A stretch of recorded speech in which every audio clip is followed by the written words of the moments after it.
Welcome back to Let's Not Sugarcoat It. Season 3 is here and we're excited to dive into the core of communication, relationships, and leadership.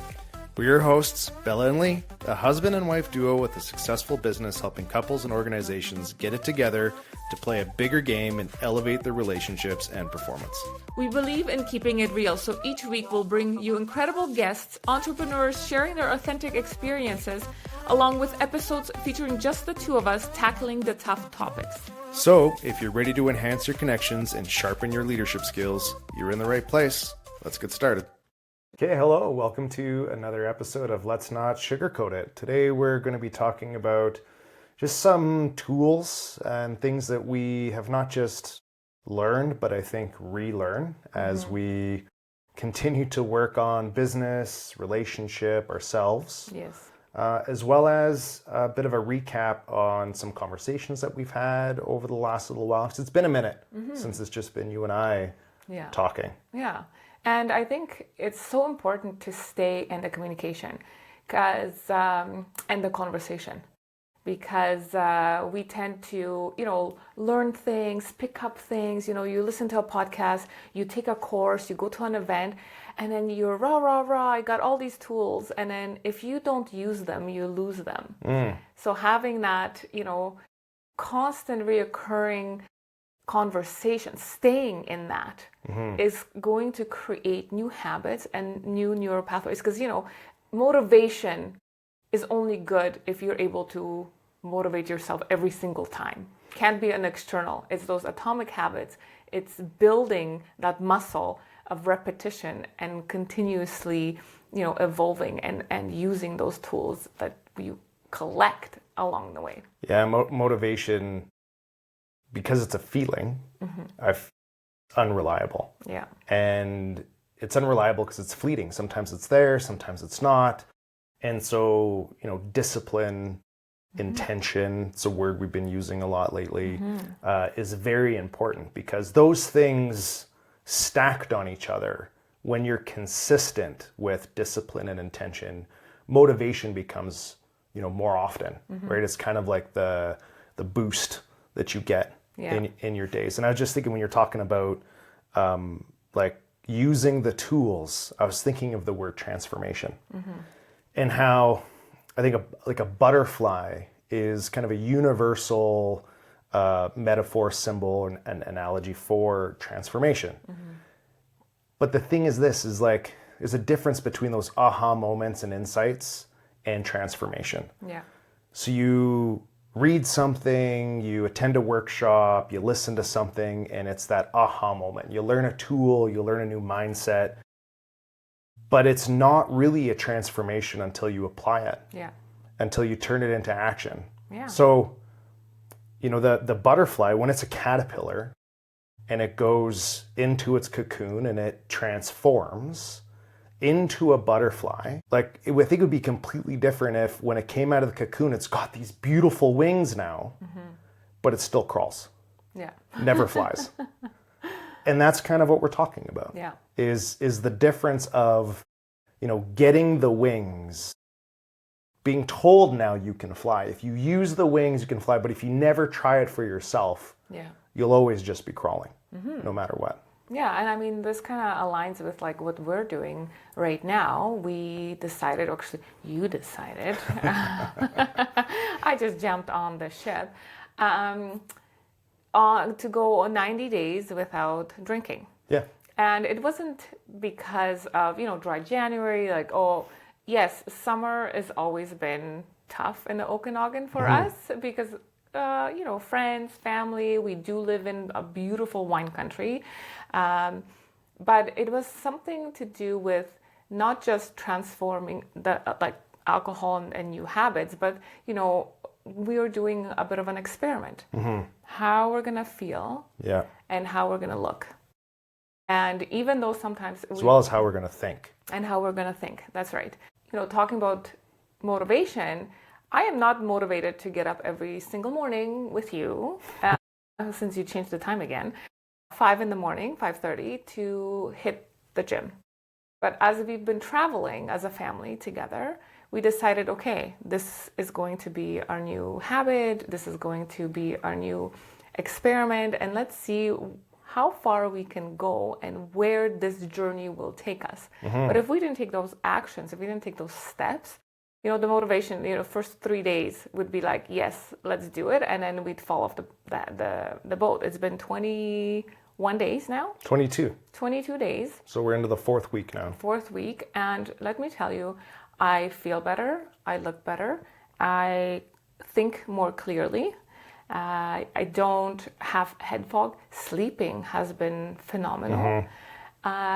It's just been really focusing on the goals that we have set and the intentions we've put in. Not so much, we motivate each other here and there, but for the most part, it's that vision and mission, and that kind of a segue into what we wanted to talk about as well today. Yeah. And it is also, like you just said, so tied to what we want for our lives and what we're building, not just for long-term health.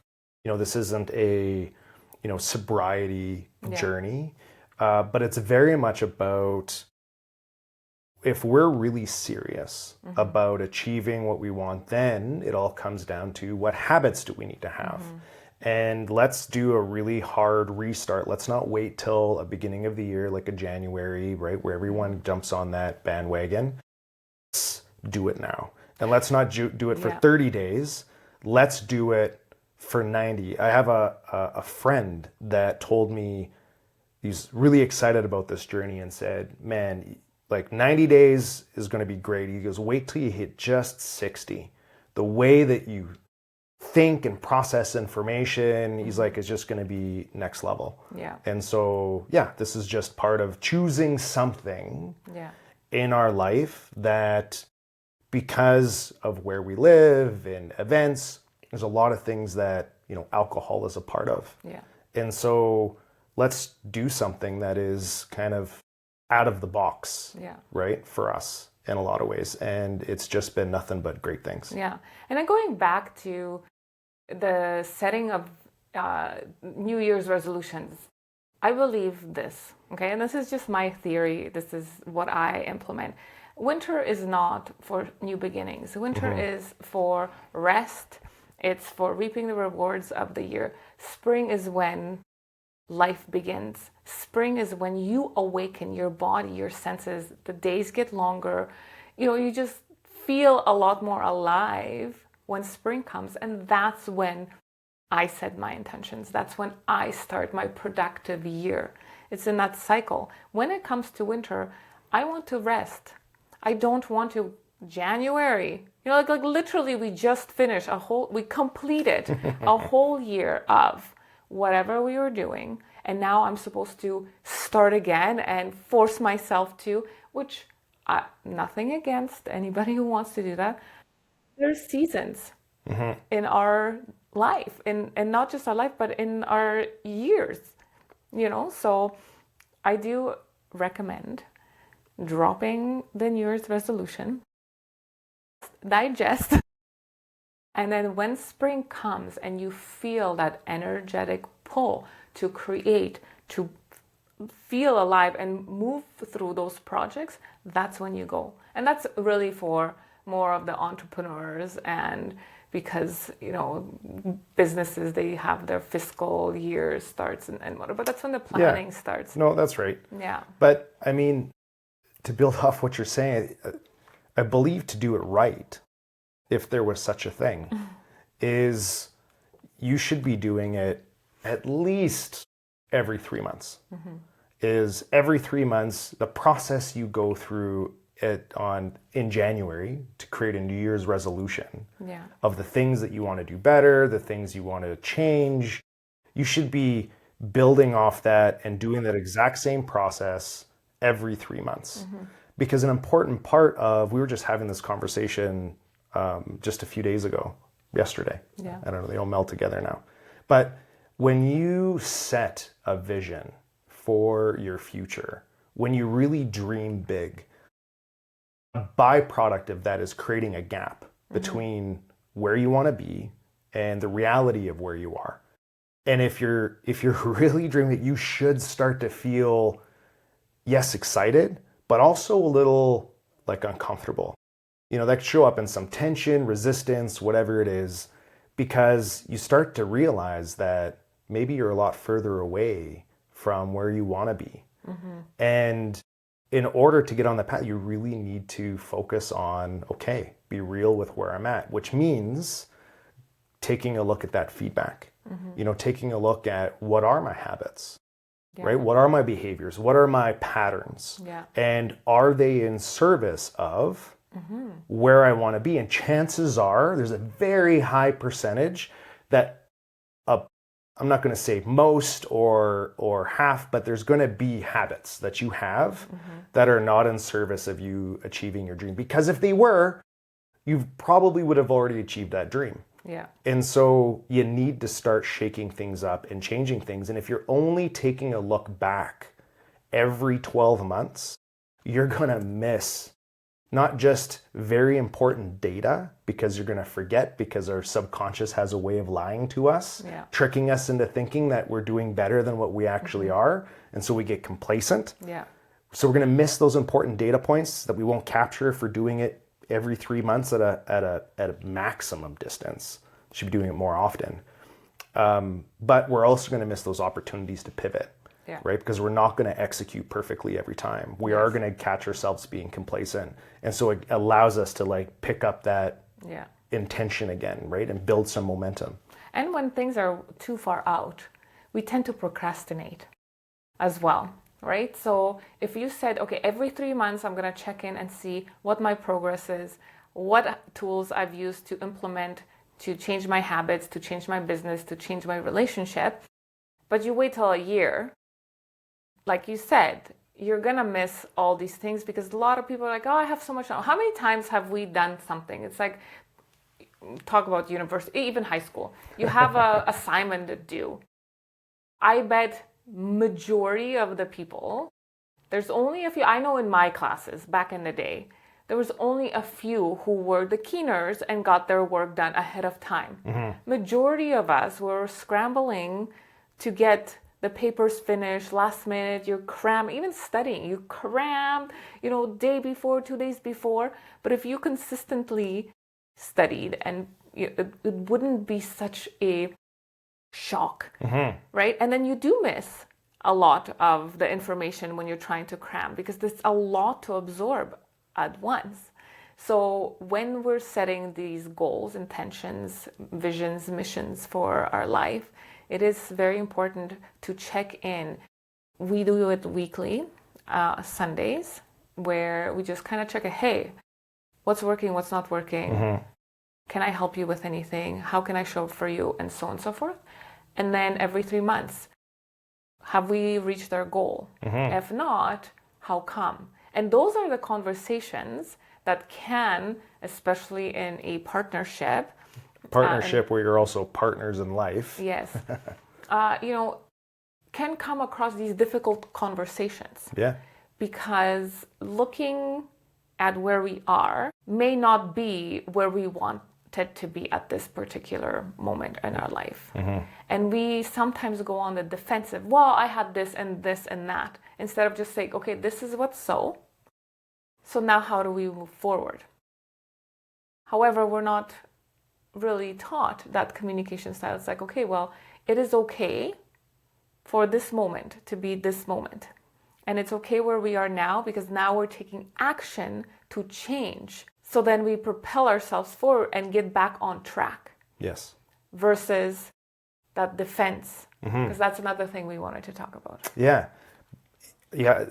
So beautifully said, because we have a tendency to really personalize the things that we say we're going to do. And when we look back and almost always find some things that we didn't actually accomplish, and we know it has something to do with us, we associate that a little bit with our identity in a way. And so it's really hard to sit there and really hold yourself accountable. And then when you're also sitting there with the person that's your business partner as well as your partner in life, it becomes even especially at the beginning, more uncomfortable. Yeah. Because there's a lot more vulnerability there. Because this person knows everything about you. And that's where those conversations are so powerful if you enter them with intention. Because without intention, and when I say intention, I think it's important to say that it requires a level of awareness, right? That's what we're saying about intention, is that you're going into that conversation with an intended outcome of that. Like, there's a purpose, there's an intended outcome, and you're being very conscious about what's going on. And because if you don't, what'll happen is your subconscious will take over, and there'll be a part in that conversation where all of a sudden, because you feel uncomfortable, you're feeling some tension, there's a natural desire to want to defend yourself. And when you have that emotion of defending yourself, it will almost always, without that intention, show up in some form of blame game or defending yourself, like you said, saying, well, you know, I was doing this thing or that thing, right? Like, Yeah. And it's going to skew the results at the end, because we're not sitting in reality. We're sitting in making ourselves look good in front of the other person versus saying, okay, there's been mistakes that have been made, and mistakes are okay to make as long as they don't repeat themselves over and over again. That's right. Then there's a problem. But as you know, you're starting in business or starting in life as a couple, mistakes are going to happen. But it's so important to come to the table and sit down and say, okay, this is the mistake.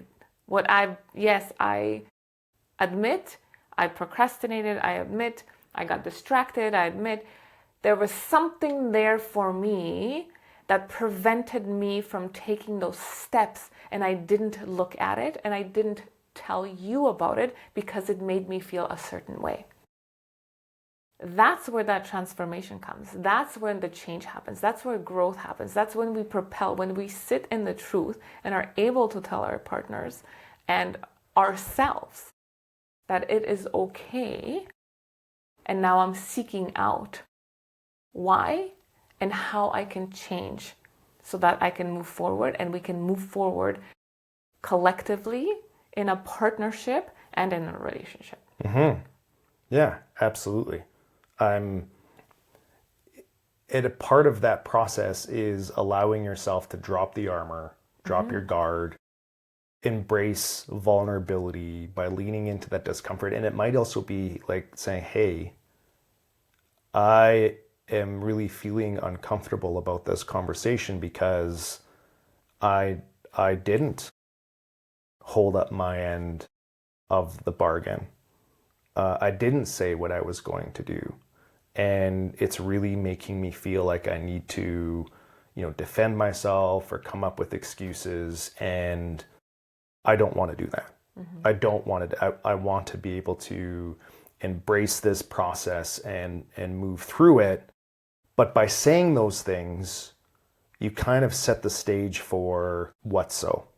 And I think it's important to just talk about what so for a quick second, because it's a very powerful statement, because as human beings, we are meaning-making machines. Yeah.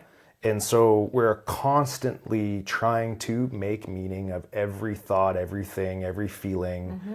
And what so is, it strips all of that away, and it's just what so. So in this example, what so is, we set a goal and we didn't meet it. That's just what so. Adding in the way I feel wrong, I don't feel enough, or I feel judged, right? That's all meaning making that's happening. Yeah. But what so strips all that away, and it's just, that's what it is. It's just what it is. Yeah. And so the what so conversation is taking a look at the facts, the data, whatever it is. And then what so conversation is, okay, if we were to do the same thing again, what do we change? Yeah. What do we do different? Yeah. How do I change my behavior? How do you change? How do we support each other differently to make sure that we achieve? That's the what so piece, which is a very powerful, but it requires that intention. And it requires emotional intelligence. Yes. 100%, because we are wired to defend, to protect ourselves. But disconnecting those emotions, those feelings from that what's so is so important. And knowing and trusting your partner is also very important, that if I come with just what's so conversation, I know my partner understands that there's a breakdown and we need that breakthrough to move forward. Yeah. Because there's something in our way that's preventing either us collectively or me individually or you individually to move forward. And that's so important to, even in business, in corporations, when we work with people, we sit down, it's like, what is so? What is happening in your team environment? Yeah. Without the extras. Yeah, before we say it's this result, this finding, the state of your culture, before we say this is good, this is bad, this is right, this is wrong, it's just what's so. Then we decide afterwards, intentionally, what does this mean? But before that, it's just what's so. And I want to go back because you just said, it's like you got to practice these things. Again, it's like having wings and learning to fly, getting the mindset, the tool. It means you still need to practice it. And so I want to just say that when one of us says, hey, this is where my head's at right now in this conversation, it's all also an invitation to give me a little space and grace, right? Because I want to have a what's so conversation, but this is also how I'm feeling right now. So that this way you also don't end up on the defense if something comes out, right? And then you can support me that way and vice versa. We were talking about, so a lot of this conversation is around vision, of course, right? Achieving our goals. Really important question that has really provided some of this like clarity to what you need to do to change your habits is when you come up with who you want to be in the future, because that's usually what our visions are, right, based off of, you got to ask yourself, honestly, who am I today? And take a look at what are my habits? Who do I hang out with? Where am I spending my time? Who am I spending my time with? And start really asking yourself, are these things contributing to who I want to be? And what do I want to accomplish? And this is not a process that takes minutes or hours. It is a process that at a minimum takes weeks, especially for the first time around, because that's what it did for us is when we first sat down and decided we really need to get clarity on what I want, just me, having a what so conversation with myself, right? Without the constraints and limitations of being a father, being a husband, being a son, being all these things, and you doing the same. It wasn't a quick process. No. And in doing that, there are things that I really like envisioned something and it's like it lights me up, but then as quickly as it lights me up, it's like, whew, I don't know. That seems kind of scary to accomplish that. And then there's these things like, well, who am I to, achieve, this business status, to be for us to achieve a globally renowned business, or who am I to speak on stages of tens of thousands of people in the audience, right? Like all these things. And that's when you start to lie to yourself around your dream and you kind of lessen your dream. You dream a little smaller, you play a little smaller to close the gap. So you start to feel a little bit more comfortable, right? There's a little bit less tension. And you start to lying to yourself about your dream then. Oh, no, I don't want that. I don't need that. Right. And then we start resenting those who achieve our dreams, right? And then you blame them and you poke holes in their life and their reality because they were able to have that power to take those actions.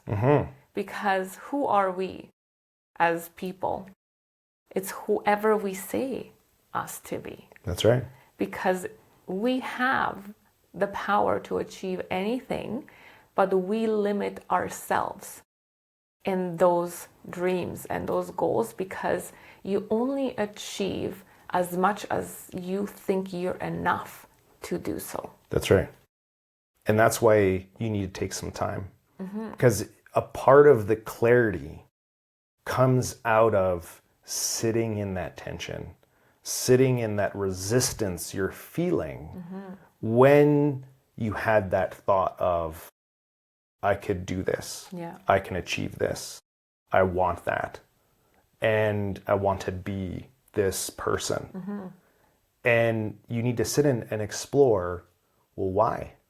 Yeah. Why do I feel like I can't achieve that? Or why do I feel the need to have to lessen my dream? What would it cost me to achieve that?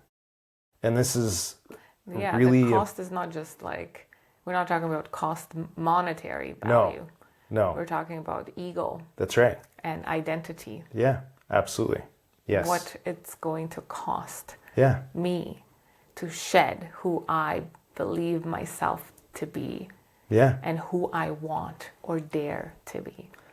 I think like a lot of us spent a lot of time sometimes asking the question, what's at risk if I don't do the thing? What's at risk if I don't build the business? What's at risk if I, don't put myself out there? And a lot of the times I think our answers are, oh, well, I'm not going to live into my potential. Or, for some people be like, well, I'm not going to be able to retire when I want to, whatever it might be. And all of those things are very external. Where a more powerful question for us has been, what's at risk if I do that thing, right? Because then comes into play identity. Yeah. Well, if I do put myself out there and I do those things, there's also another thing that's at risk, which is in order for me to start becoming that person I want to be, I need to shed who I have been. Yeah. And if I'm not who I have been, then who am I? Yeah. And it's both a very scary place as well as a very powerful one. It's very exciting to actually step into your true essence. When you realize that you are enough, you realize who you truly are and what it is you want, and that you have the courage, no matter what, to take those steps to get you closer to your goal, your dream, to you. Because a lot of us live in a space where we live for others and we show up for others the way we perceive they want us to show up. So when you actually have that moment of clarity, that aha, the glorious aha moment of, holy man, I've been living a lie to myself. It's when I discovered that I can be successful businesswoman and I can have my witchiness side. Yeah. My feminine energy, my tuning forks, my breath work, all that stuff. But before, I had an or between those two. I could be this or that. And as I tried to suppress one or the other, because I tried this and that, but I didn't marry the two. There was always this void. And the older we get, the more this void grows. You can no longer suppress it. It comes screaming at you. That's why they call it a midlife awakening. Some people may call it midlife crisis. Depends on how you approach it. Yep. But this midlife awakening going is like, okay, I have lived this life that wasn't truly mine. And that I can be this and that. And anything else I want to add on to that. Yeah. There's so much more power and energy in moving forward with your intention, your goals, and your dreams. Because it's okay to also change your dreams. Yes. And because your experiences in life change. Yes. And we talk often, we actually have a picture on our wall that is of a big door at the end of a long hallway with these really long pillars that go up to the ceiling. And so if you visualize looking down, that's what you would see, is just ceiling that seems like it goes forever. The walls are just these pillars, can't see anything in between them, and this door at the end. And so that's your vision. That's your dream. That's where you're headed. And unless you start moving towards that dream, you would never know that in between those pillars are other doors. Yeah. And it's okay to say no to those doors. But maybe you come across a door that is something that is more appealing. It becomes a new dream, a new vision that is more enrolling for yourself than the original one that you had. And it's okay to change, because if you didn't go after that first dream, you would never have found this new, better one. And that's why it's also so important to not do a recap of what you want every 12 months. Yes. To do it more often, because our experiences change. Opportunities come up. That's right. That's the thing. It's like when you know where you're going, your vision, does it still align? You know, let's say you're going and you set your goal for 12 months to be here, but suddenly you're taking those steps and you pop up to this curveball place. And you're like, wow, do I take this ball? Because it's so amazing. It still aligns with our vision, our mission, our dreams. It's just going to take us a little bit to this side. And then you, with clarity, can say yes or no. Yeah. And then you continue going. But if you're just putzing along, there'll be lots of different, forks in the road, curveballs, all this stuff. And you'll be trying to catch and take every single way just to get you there. Yeah. But where is there? If you don't have clarity, if you don't have that vision, if you don't have that mission, you don't have your core values, you don't have a plan. Work the plan. Yeah. You'll never know where you're gonna. You'll be like flopping in the water without a compass, going, where am I going? Yeah. I can float, I can swim, but which direction am I going? And have intention, embrace the suck. Sit in that resistance and the tension that you're feeling along the way. Yeah. Resist the urge to, pull the cord for the parachute to come out to bring you down to a safe landing and stay in there. I want that seat on that airplane checked. But it is so important that, in life, and I'm going to wrap it into a bit of like marriage, because we had some conversations at a networking event. And, when we get married, first is a relationship. There's so many dreams. You dream together and so many things to achieve. You get together, you start dating, then comes marriage, then babies, house somewhere in between, your career. And then you come up for air and you're like, where am I? Right? At some point, everything settles. As relationships, we settle, we get complacent, and we stop dreaming. Yeah. Maintenance mode kicks in. We start off, I guess you can say, like playing to win. Yeah. And I'm just thinking when you were saying, when you start off in a relationship, a lot of your vision is on achieving things, collecting things, whether it's a salary, a home, a car, vacations, all of those things. Do our visions tie into like who we want to be? Yeah. And really focus on our purpose. And so we go from playing to win to achieve these things. And I think a lot of us get to a place where all of a sudden we get them and then we stop playing to win and we start playing not to lose. Yeah. Right? Which is all about that maintaining. Yes. Holding on tight, not letting anything go. And we forget that, or we don't realize that forgetting to let go, that not wanting to let go, is also holding on to who we've become. And we associate our success our external success, what people think of us on the outside looking in. We've accomplished these things, acquired these things. To move to the next level means you need to shed who you've been to become someone else, that person to move to the next level. And you can't do that when you're holding on too tightly and you're playing not to lose. Yes.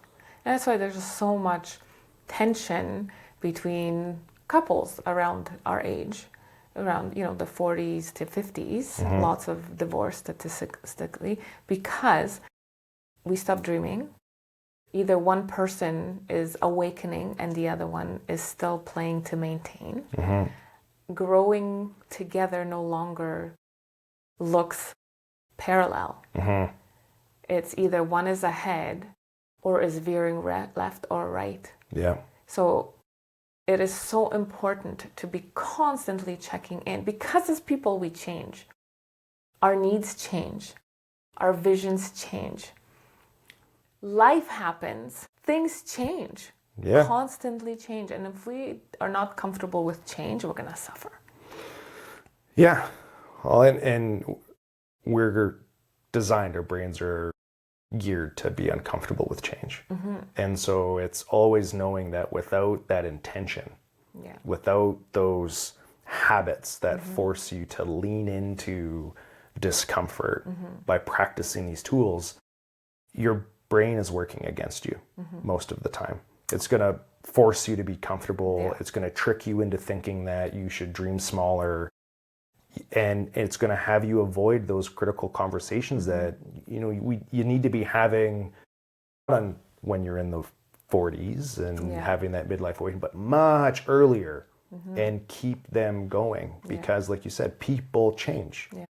And so you're not always the same person with the same thoughts and the same aspirations when you're in year 2 versus year 8 versus year 20.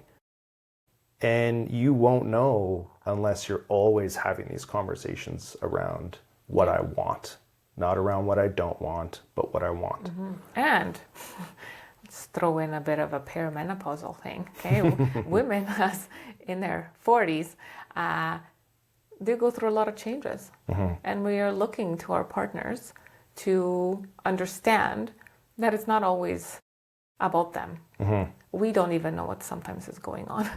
Yeah, and I think that's great, because it's not, I think sometimes we go back to now the emotional intelligence, conversation is, there are couples out there that struggle because women are going through this change. They don't fully understand it. Yeah. But they know enough that it's affecting them.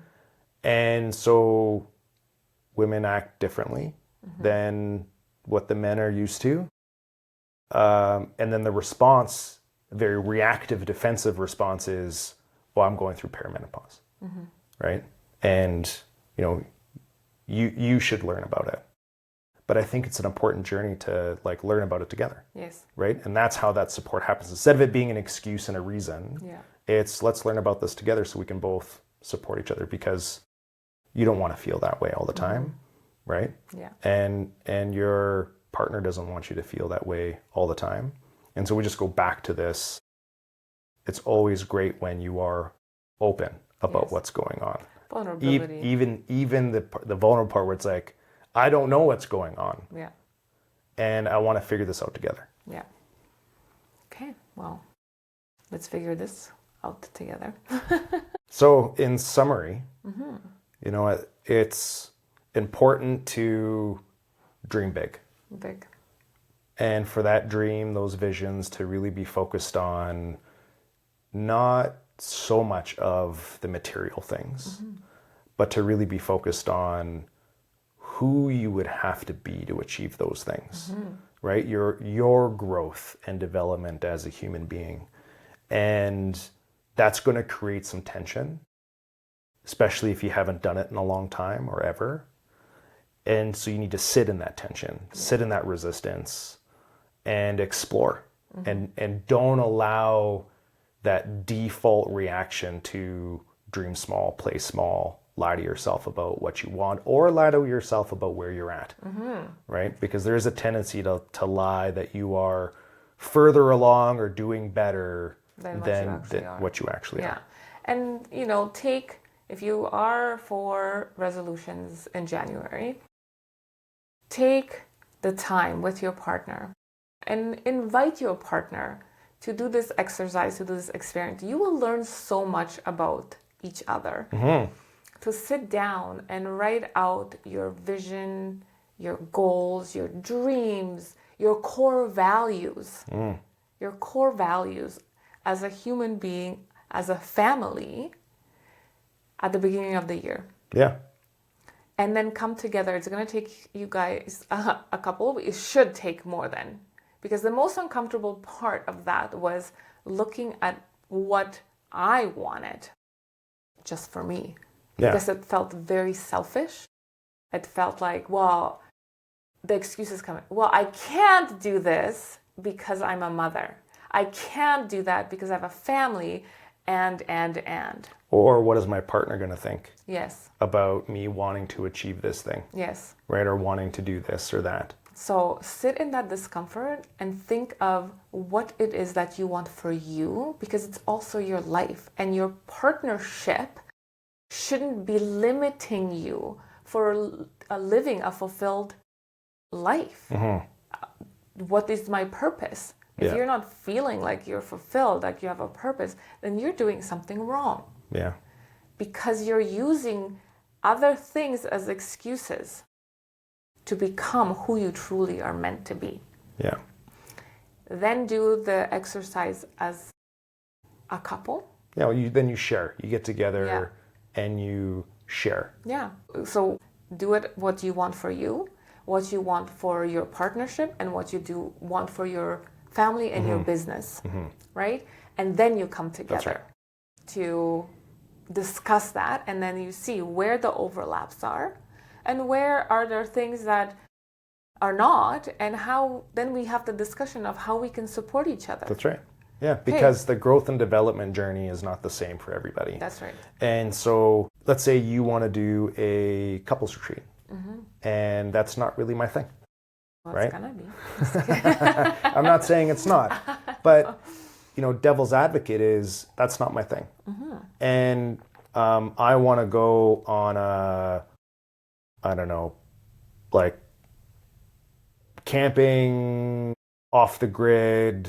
That is not my thing. No, not either. It's not my thing either, but two extremes. Yes. And so there's a way to support each other in that, where it's okay, I'm going to go do this thing with you, and we find a way for you to be able to support me or come with me to do like my thing. Yeah. Right? And because that's what it means to support each other. Yeah. And so once you get that clarity on those things, then it's taking that and not building out your plan over the course of 12 months and saying, okay, in order to achieve this goal, this vision, we need to be here next year.